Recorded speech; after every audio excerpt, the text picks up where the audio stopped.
So most cold email gurus are full of BS, right? I had to say it, I'm sorry, but they give a generic advice, right? Very, very surface level advice that you can find anywhere else on the internet.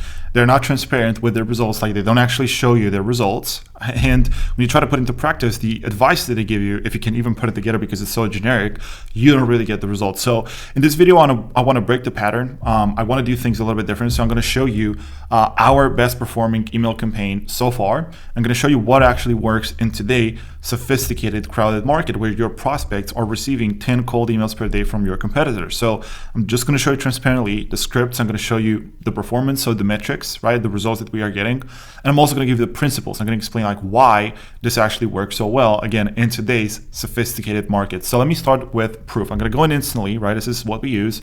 And this is literally one of our best performing campaigns so far. And I want you to look at the reply rate, right? So the reply rate is obviously 1597, which is almost like 16%, right? So 16% just the reply rate. And just to compare this with like the industry standard, most people are going to consider a good reply rate anything that's going to be between 1 to 3%. Okay, so again, compare like industry standard 1 to 3% reply rate to 1597 reply rate, which is more like 16% reply rate. Okay, so again, most gurus are going to tell, oh, this is good, I got the best results, and whatever, right? Obviously, like that is not actually the best. Okay, so I'm going to show you like this is the reply rate in case you're wondering like why this campaign like doesn't have any leads or it doesn't have any like positive replies. It's just because we moved the leads from this campaign into another campaign that is active because we have reprocessed the leads. So this is why I don't see any opportunities. But I do want to show you my metric tracker for the cold email, right? So 15 reply rate, right, which is more or less like something here. We probably missed a few positive replies, but anyways, like let's say 15% positive reply rate. 3.633 positive reply rate, and again, a lot of people just get a reply rate that it's like not even this, and then the booking rate is 1.21%. So just to put this in perspective, what the booking rate means, for example, if you're going to send like 1,000 emails per day, which is really simple, you would be booking about 12 calls per day, right? This is what it means. So 12 qualified discovery calls per day. Think about your business, think about what you're selling, and if you would convert 2 or 3 clients per day, think about your numbers at that point, right? So these are the numbers, this is the real tracker, and let's get into the meat and potatoes of this video. So first of all, a little bit of context, right? So again, this video is specifically on how to write cold emails, right? Like the copywriting part of it, because to give you a little bit of clarity, there are really 4 main variables when it comes to getting results with cold email. It's not like as complicated as all of these gurus make it to be. So first of all, we have the lead quality. So simply put, how good are your leads? And more specifically, what I mean by that is really how qualified are your leads? Like for example, if you're reaching out to restaurants, are your leads like purely restaurant business owners? Or are you by accident also reaching out to, I don't know, bars or hotels, right? Or whatever it is. So number one, the lead quality. You want to make sure that every single person on your list is actually an ideal client, and ideally you want to pre-qualify them before you even reach out to them, and you can use like AI tools like Clay and all that kind of stuff. But again, this is not the purpose of the video. So the first variable is the lead quality. The second variable is deliverability, right? So the inboxes, the way you set them up, the infrastructure, kind of like the technical side of things, the setup and the warm up. How do you warm up your inboxes? Where do you buy the domains from? So this is another pillar, another variable that is also really important. Then we have another one, and this is what we're going to cover today. So this is the copy, like what do you actually write in the email itself and how do you structure it, right, and all that good stuff. And then the last variable is going to be the follow-ups, right? So how often do you follow up with people? Do you follow up with emails? Do you call them? Like what is the speed to lead? Do you also contact them on other like platforms and all that kind of stuff, right? So these are the only variables that matter in cold email, right? So again, specifically, we're going to talk about the copy in this video. So let me give you a little bit of context. The most important email in any campaign is going to be the first email that you send to a prospect. Okay, so the first email, that is basically the cold email, right? What is the purpose of this email? We've tested a bunch of different approaches. This is, again, in my opinion, and you've seen the results, right? But you just want to introduce the offer. You just want to introduce the offer, and in a very, very simple, direct way. You want to keep the email brief, intriguing, and concise. And from what we found, this is going to vary depending on what you sell. The best call to action is usually going to be, hey, do you want me to send over a video that explains this in a little bit more detail? So that video is going to be a VSL, right? So typically, you do not want to, invite people to like a sales call right from the beginning, because that's going to be pretty hard, and they're also going to be very cold on a call, and it's just going to make your life a lot harder. So typically what we do is we send people a VSL, of course people who reply positively to the initial email, and after they watch the VSL they're going to be able to book a call with us directly. So this is the context, but we're just going to cover the initial email, which is the cold email, in this video. So I want to give you the principles of cold email copywriting. And again, more specifically, not what worked like 5 years ago, but what actually works right now in today's sophisticated, crowded, skeptical market. Okay, so number one, you want to break the pattern. And again, I'm going to give you examples. I'm going to show you how to do this. But you want to break the pattern, right? You don't want to start an email with the same boring, like, hey, first name, I hope this email finds you well, or just any other generic way of starting a cold email, because your prospects probably receive a lot of cold emails, right? And they get bombarded all the time with cold emails. You want to make sure that you actually stand out, you differentiate yourself, which kind of brings me to the second point. The first and the second one are interconnected, but you always want to break the pattern, right? I'm going to show you a couple of examples, but always think about like, how can I be different? How can I stand out from all of my other competitors, right? How can I make sure that I don't sound like every other person who's going to send them cold emails, right? The third thing is you want to diffuse the sales pressure, okay? So every single cold email that you're going to send to a prospect, especially the first cold email, the first point of contact, is going to have like a sales pressure pre-built in that, because prospects did not ask you to send them an email. You're basically disrupting their day, you're disrupting whatever they were doing, and it has a specific, like a certain level of pressure, right, that you want to diffuse. Now, how do you diffuse that? Well, you use humor.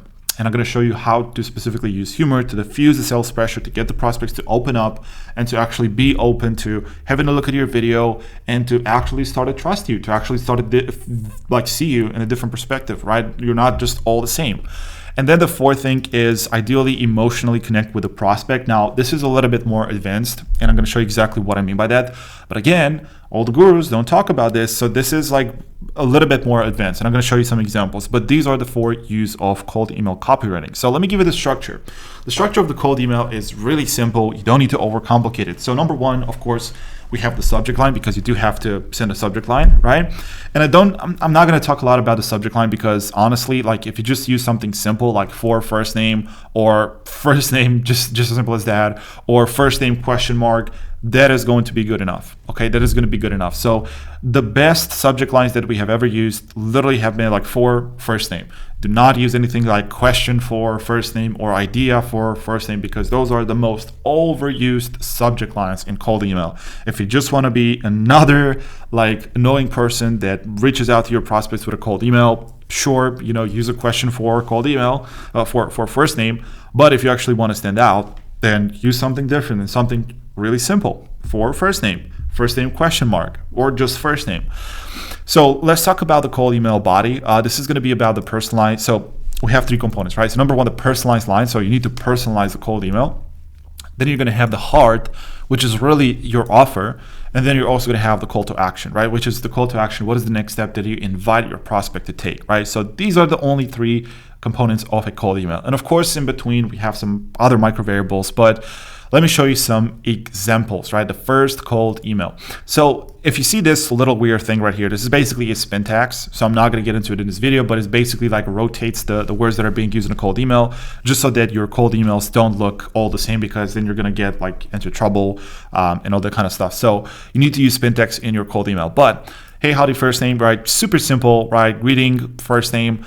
And then you're going to send the personalized first line. Now, just to let you know, like what we usually say in the personalized first line is we say something like, hey, I was on LinkedIn earlier and I saw that you do XYZ, whatever it is, depending on your ideal client and your prospect. And that's all we say. So like, for example, hey, I was on LinkedIn earlier and I saw that you help men lose weight. That's it. I don't make a compliment, because people can see right through that. Again, especially in today's crowded market, people can see right through it, right? The compliment is not genuine, and you just scrape their profile. So we use something very simple, something that you would write yourself manually to a prospect if you were to reach out to them, right? So just say like, hey, I was on LinkedIn earlier and I saw that you helped men to lose weight. Or I was on LinkedIn earlier and I saw that you're the CEO of XYZ company, whatever. Then we start to use a little bit of humor. Again, this is the pattern interrupt that I was talking about earlier. So you can see it breaks the pattern, right? It breaks the pattern, it interrupts the pattern, and it automatically differentiates yourself, right? So yes, I stalk LinkedIn profiles for a living. It's right. So it's a little funny, right? It's not the best joke in the world, obviously, but this is how we break the patterns. And then this is the offer, okay? So I have a new way that brings in more clients and gets you in front of the right people. So this is specifically for coaches and consultants because this is my market. This is who I'm working with, right? Coaches, consultants, and experts. And so this is my offer, right? As you can see, it's just a one-liner. It is very, very simple. I don't explain my offer in 3 paragraphs.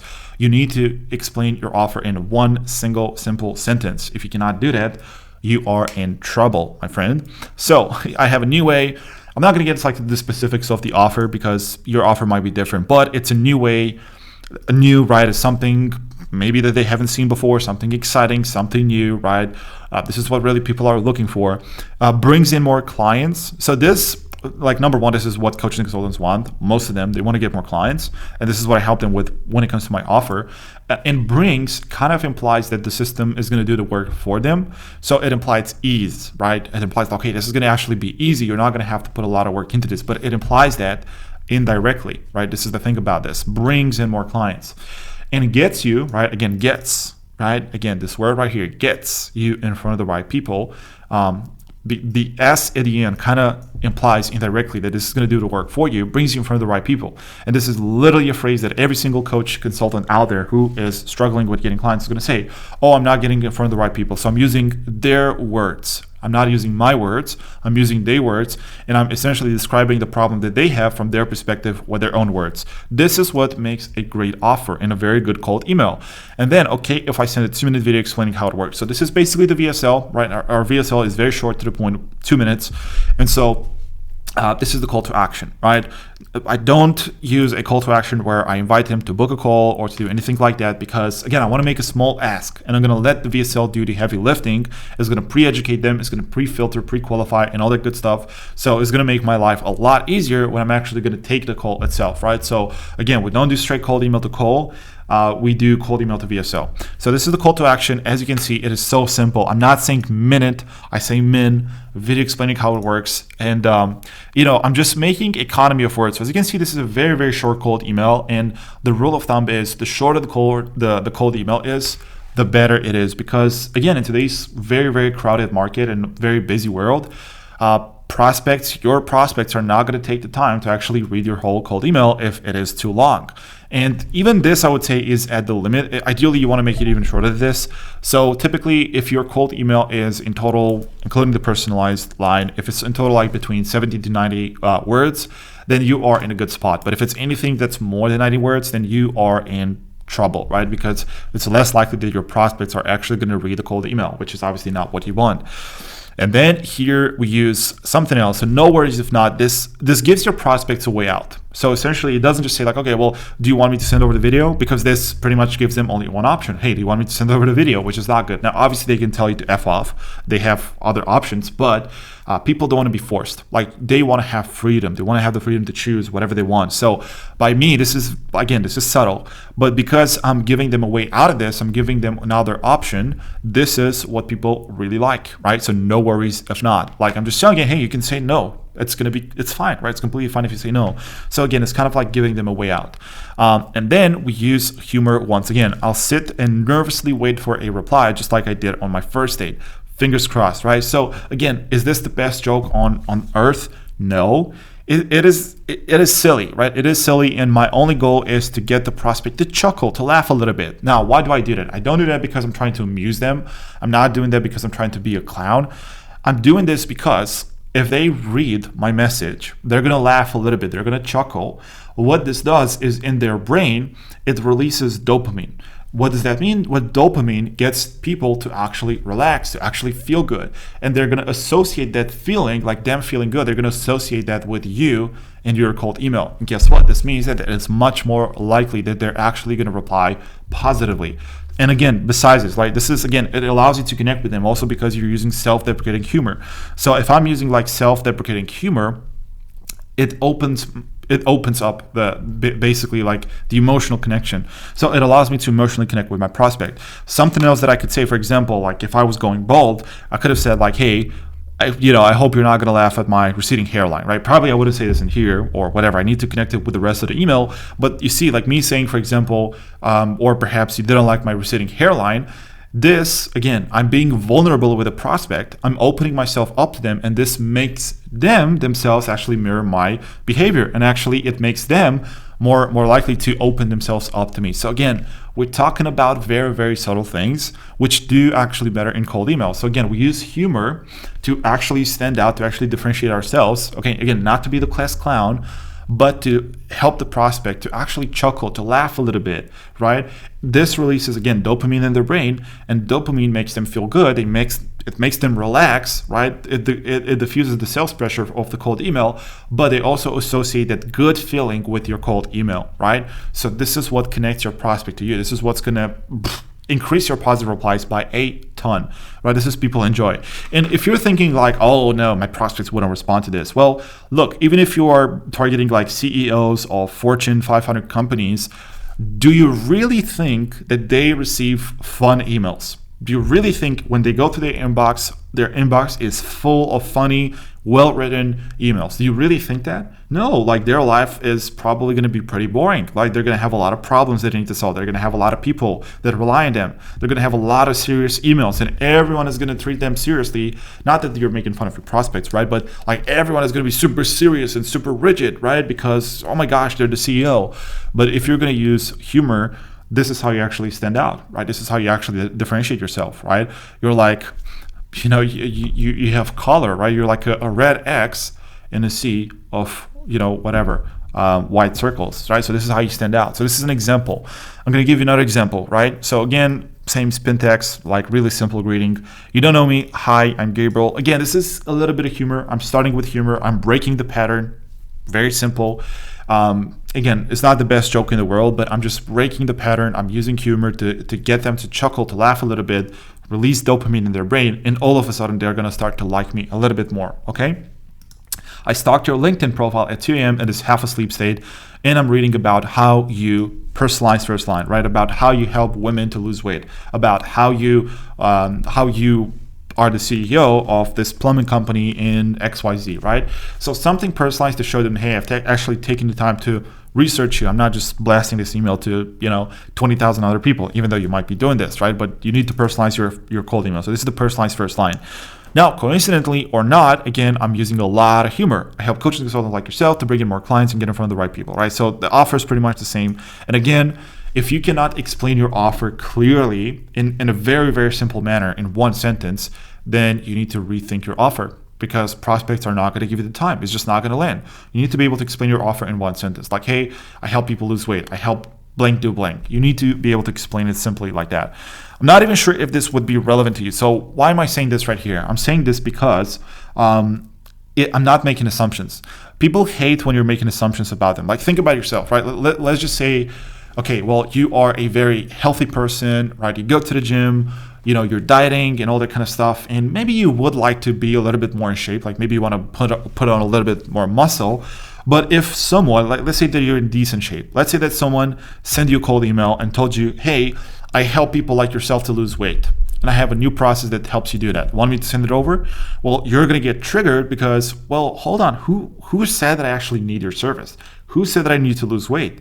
This is actually, this is pissing me off, right? This is actually quite rude. So by me adding this, I'm neutralizing my proposition. I'm making everything like I'm diffusing the pressure. I'm not even sure if this would be relevant to you. And I'm also kind of pushing them away a little bit. So it makes them want to come to me, right? So again, as you can see, it's really, really subtle things. Feel free to say no. Again, I'm giving them a way out. That's like the only option for them is not just, hey, you need to reply positively, otherwise you have no option. No, feel free to say no. But are you open to seeing a quick 2-minute video explaining how it works?